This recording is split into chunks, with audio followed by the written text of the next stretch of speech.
Hello and welcome to a special edition here, a collab session, a Super Bowl collab session here with the Seattle Seahawks champion, the man that went to back-to-back Super Bowls with the team 10 years ago, now currently an analyst. You've seen him on Fox, of course, locally. Great to have Bryant Walters in the house. Bryan, how's your day going, man? It's going good. I'm going through the prep. I head out to Santa Clara tomorrow, so I'll get down to San Jose and then start all the Super Bowl festivities. So now I'm going through the checklist, everything you need, and it's a lot more stressful doing it on the media side of things than the player side. Everything was taken care of you on the player side, but too much responsibility right now. But I'm getting it. I'm getting it. So I'll feel better about it when I get on that flight tomorrow morning. Do you think you're going to get a little bit of some of the good PTS vibes? You get back in the Super Bowl environment, kind of remembering, what that is. And then for you, it's kind of both ends of it, of the ultimate celebration and the ultimate heartache as well. Yeah, I know. Both it's weird to say you've experienced both of those, the win and the loss. But then again, it's just looking at it from a different angle this trip. It's gonna be, as a player, come Wednesday, it's all focus and practice. And now it's like in the role I'm in now, come Wednesday, it's all media, all interviews. The part of the Super Bowl that I didn't see as a player, when you're going through Radio Row, you're going through all this stuff. We were just so secluded from that. So that'll be a new experience for me. But come game day, seeing everyone on the sideline, seeing, just that's going to bring back the memories. That's going to bring back the good memories, hopefully, the good ones of 2013 or 2014, I guess, and not the other one. Absolutely. Absolutely. I can only wonder. Now, I would love to be able to talk to you about how you used to give Earl Thomas work in practice. Someday we're going to have to get some of your breakdowns on that. I mean, just like 5 yards of separation on the guy mentioned, eventually maybe a Hall of Famer. No big deal, Bryan. No big deal on that. But That's a good let throwback me right there. I like that. let me throw you a softball question right out the gate here. Seahawks by 3 touchdowns or 4 touchdowns? It's easy. Four, no questions. Next question, please. Yeah, No, I'm of course I'm of I would course love kidding. that. Yeah, I Oh, would hey, you love it. guys got I to really would. experience it. Got to experience that. It's very stress free. Except that you would be surprised when you're up by 3 touchdowns. Still, how stressful a Super Bowl is. I mean, it's crazy. You don't really believe it until it's over. Because I remember being up. I don't know what were we up in that Denver game. Like it was a lot. And Percy returned the second half kickoff for a touchdown, and you're sitting there and you're still nervous. You're still like, okay, we can do this. Like, we got this. It was never a comfortable feeling. No lead was too big at that point. You just wanted to keep stacking it on and put it out of reach. But and then the next one was a little bit different. So there wasn't a feeling at halftime after even before the Percy one of, we've got this team, or was it still like, okay, guys, just on our toes a little bit? There, look, you're going against Peyton Manning, so Yeah. nothing's too far out of reach for him. You never know what he does at halftime. Turns it on, figure it out a soft spot in the defense. I don't know something, but you're just no. And everyone, that was the first time for everyone being there too. So it's kind of surreal. You're like, wow, we're ahead of this thing at halftime, just like this. Whew, but no, it was never a calming feeling, I guess, because and look how we came out in the second half. Like you never got that kind of like foot off the gas feeling during that game. But again, it's so crazy to think that we went against two of the best quarterbacks of all time, back to back Super Bowls with Peyton Manning and Tom Brady. I think that's um, unique, honestly. And Peyton Manning, again, you just never know when he was going to turn it on. So no feeling of comfort, and then but it just honestly, you mentioned it early in the show. It's like the bringing back the memories of the old Super Bowls. You just made me even more excited to get back there and kind of just see the Super Bowl logo on the field and all that stuff, man. I'm starting to get all the flashbacks again. I think you're going to be surprised once you get in. It's going to be like a guy from Nam going back to Cambodia or something, but maybe in a good way, maybe I'll go like it's, I don't know. There's not a good war reference for that. It's always goes Normandy. No, that wouldn't be a good one either. Yeah. So I do joke a little bit about the score on this one. What is your look on this game walking into it as far as, what you're expecting with both of these two teams and how you're expecting this kind of game to play out? Look, I think it's going to be neck and neck. I do. And I think the Seahawks are the better team. I kind of know they're the better team. They've proven it all season long with who they've had to play, I mean, they've only lost 3 games by 9 points. They've blown out a few teams, obviously, along the way. Just the efficiency that they play with, all phases of the ball. Like, I think the Seahawks are the better team. But given that, Patriots are a really, really good team as well. And I know people knock them for their easy schedule and all that stuff, but I mean, they've blown out a lot of their teams on that schedule. And then their three losses are by 7 points or less. So they've been in every single game, had the opportunity to win every single game, just like the Seahawks. So they're very, very similar in that way. And so I think this could be that neck and neck game. And the edge in my opinion would be to the Seahawks, because I feel like whenever they've played these neck and neck games, they've always had that one play, that one just outstanding, just highlight play that kind of sticks out and puts the game either back into reach or out of reach. And just for example, like you go to the Steeler game, I think they're up by a touchdown and they recover that kickoff in the end zone for a touchdown, went up 2 scores. Game changer. I mean, puts the game out of reach. The Saints, you block a punt, you return a punt for a touchdown, puts the game out of reach early. The Rams, you return a kick for a touchdown early, or a punt for a touchdown. You come back to it, or it gets you back in that game, and you end up coming back and winning it. There's always that play, that one play that kind of sparks it. And I feel like that edge goes to the Seahawks there. Who's going to make that game changing play that will eventually crown you as Super Bowl champs? They seem to find that in tiers up their sleeve some game or another. I mean, even the last one with the home run shot over the top to Shaheed, and that seems to be something they're able to find. And Sam certainly loves to go big game hunting at times as far as the passing attack. So be interesting to see with that. You get a lot with Vrabel, though, of multiplicity, don't you? It's a lot of varied fronts, varied looks, hard to quite anticipate. Is there some vulnerabilities to a guy that wants to run that much varied stuff defensively?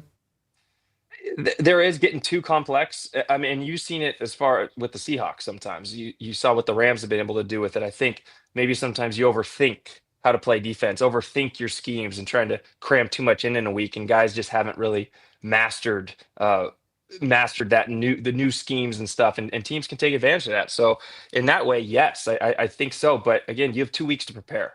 So there's a lot of preparation going into this, a lot of getting your defense ready. Vrabel's seen all the film, all the tape, all the things that have made Sam Darnold uncomfortable, that have put stress on the offensive line, ways to just kind of counter the explosiveness of the offense, and really their number one goal is going to be to stop the run. I mean, that's just what the Seahawks are built around. Will be running the ball first, and even early in the season, the first half of the season, when the run game wasn't going, it was still their goal was to run the ball, and you saw that because the results weren't quite there, but the attempts were.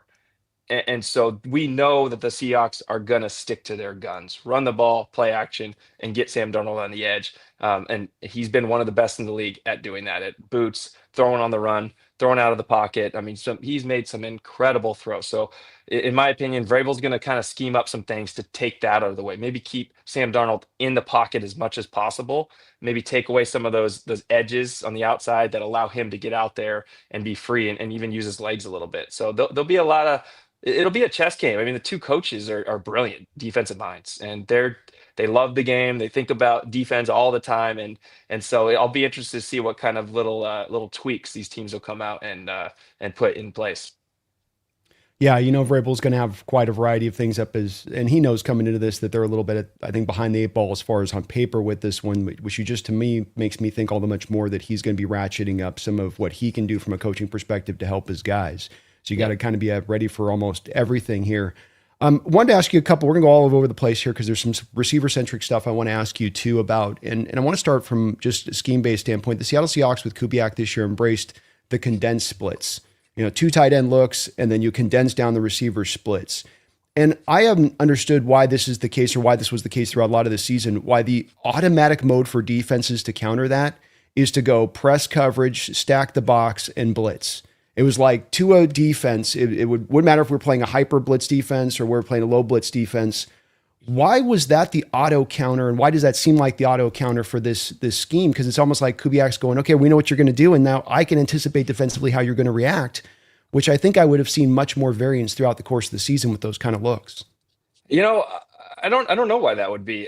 The tight splits give the offense a little bit of advantage as far, especially the Seahawks, gets your receivers in there able to dig out safeties and linebackers again with the run game, right? You can get receivers in there. They're already kind of in the box. It brings more bodies.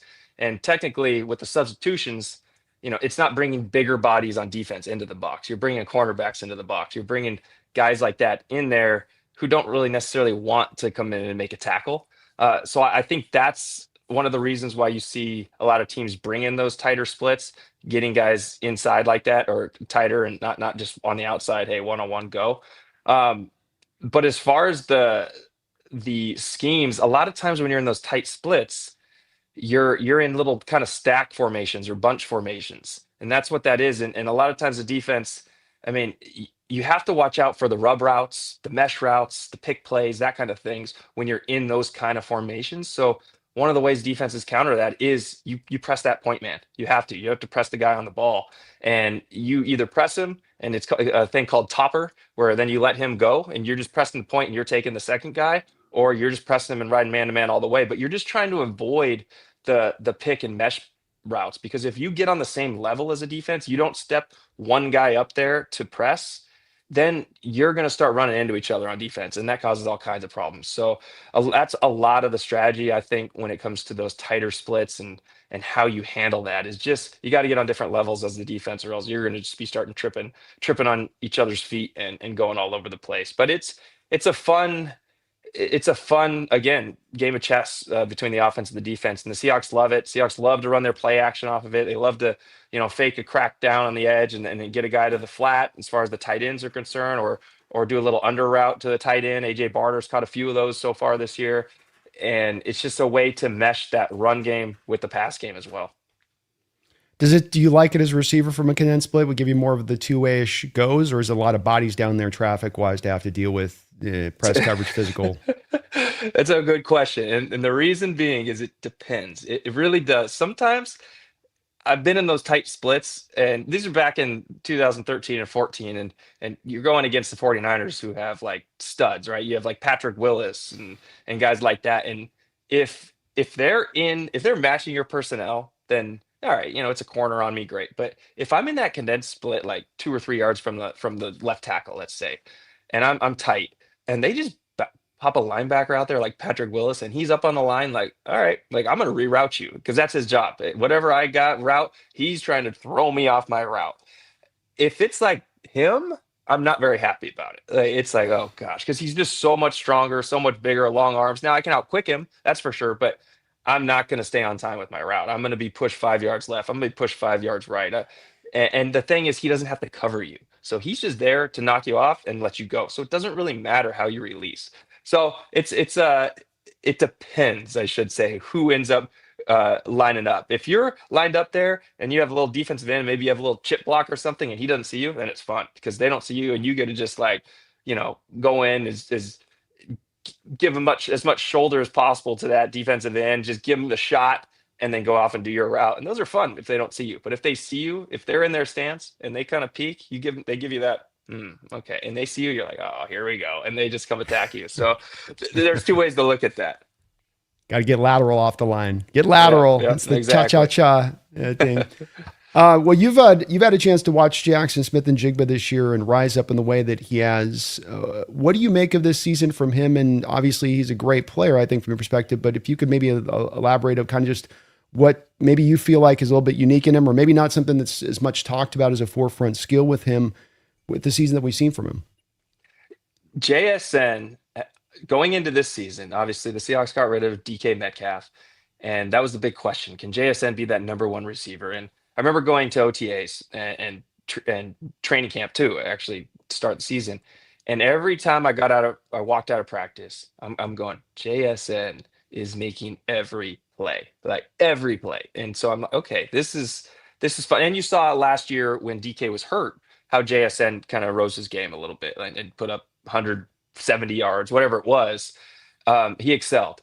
And so him being a number one receiver and doing what he's doing to this level is maybe a little surprising, but not that surprising, because he had done it. He has done it all off season. He's put the work in, and he's looked so good. The thing that impressed me the most this year about JSN, though, that was probably the most surprising, is his ability to catch the deep ball. Obviously, more relevant early in the season.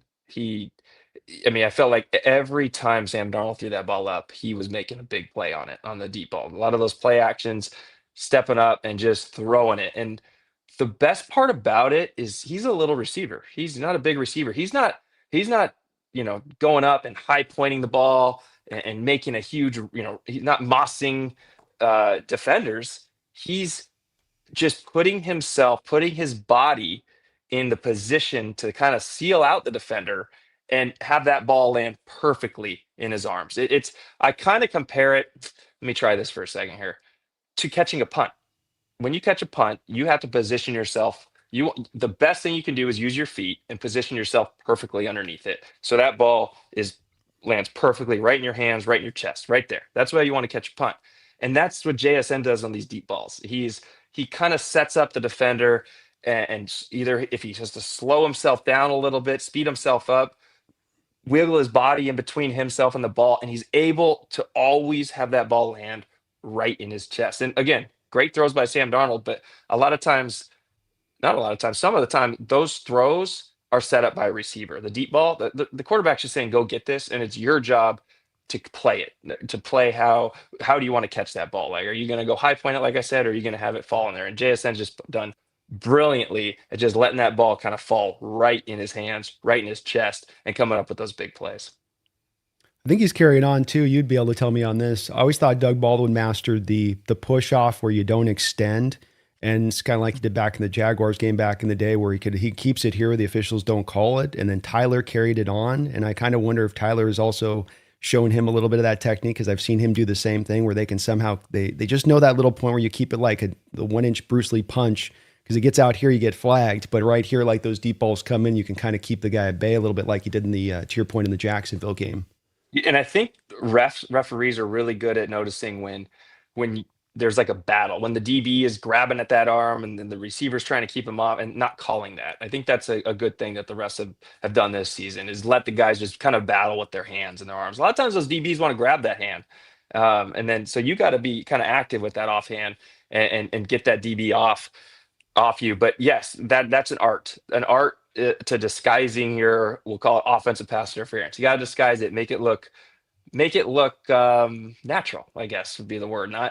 Not really slowing the DB down, but just knowing you have that buffer there in your arm to give you that space. You're a local kid now, so this is going to come from a guy that understands the mystique of Largent. And so do you think when JSN retires, as long as he can maintain good health and that's not the big upender, that is he going to overtake Largent as the number one wide receiver in this franchise's history? No, he's off to a good start, but there's a long way to go. I think that's what you got to look at. I mean, you just mentioned it. The big question is health. Health in this league is not easy. And if he can stay healthy and he keeps doing what he's doing, then of course I think there's no question that he can surpass Largent. But he has so far to go, and he's done tremendously. But it's hard to put him in that category yet. I think there'll be talks. If he can put another one or two of these seasons together, then you'll start being like, okay, like, is he going to pass him? But he's had the greatest season of all time for a wide receiver, so we'll give him that one, and well deserved. But to put him with Largent yet is skill set. Yep, got it all. He can do it. I really do. I think he can do it, but it's just too early for me to really say right now. Largent was just so good, man. He was just so good. Well, we've got a reduced time here. I want to get to your score prediction and all that, but I've got some lightning round quick questions to ask you. So the thought process on these are kind of a yes or no or one word to the other. All right. Your personal favorite catch in your NFL career? First touchdown. And I never scored a touchdown with the Seahawks, but it was with the Jaguars against the Jets. Just Blake Bortles threw me a big post over the middle, went up over a defender and caught it. So yeah, first touchdown was a lot of fun.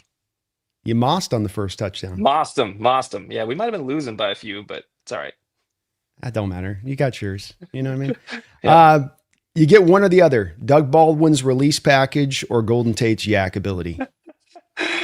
Oh, man, that's brutal. Doug Baldwin's release package, I think. It's just, those are some of the most fun videos to watch when you see him just make DBs look foolish off the line of scrimmage. So I'll do that. To have that little wiggle, I'd give anything for that. Is there a skill receivers need to be having for an NFL to be an NFL wide receiver? You know, we get in the NFL draft process, about to enter into this. It's speed and the measurables of length and size.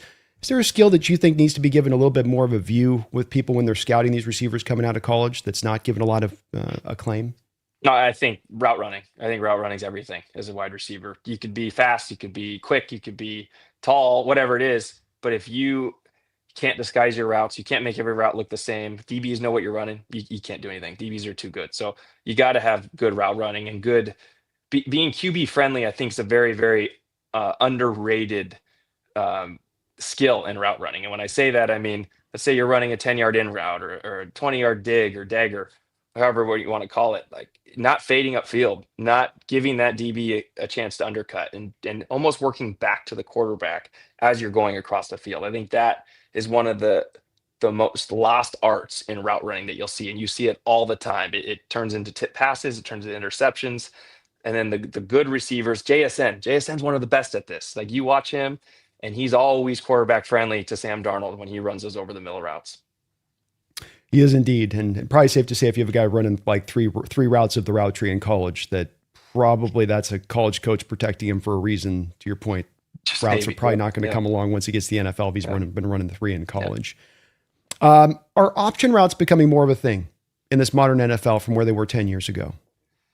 I ran a lot of option routes 10 years Okay. ago. I really did. I feel like that was every single third down package was some sort of option route.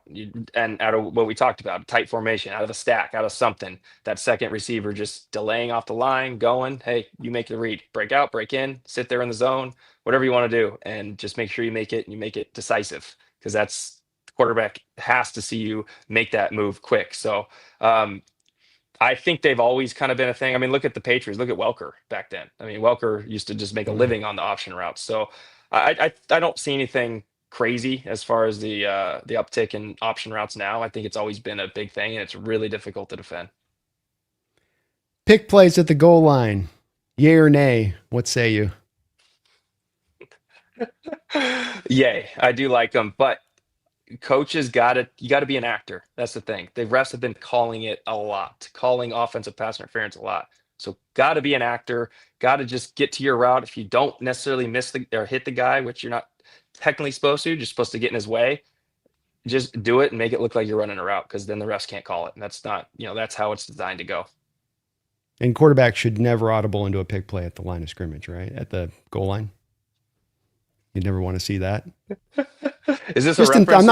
I'm speaking in theoretical. I'm not speaking in actuality. Is this here? Is this like this kind of thing? Is that what we're kind getting at of here? like the It wasn't audible though, just for the record. Just for the record. I didn't prep on this, folks. I didn't tell him to have that on hand, so you just had that ready. You just never know. You never know. The fact that you have that in arm's length, I think, speaks volumes, Brian. Oh man. Yeah. Speaking of memories, huh? Oh goodness, I'm not trying to rub it in on that. Just for fun on that. What was your welcome to the NFL moment, but not practice, actually in a game?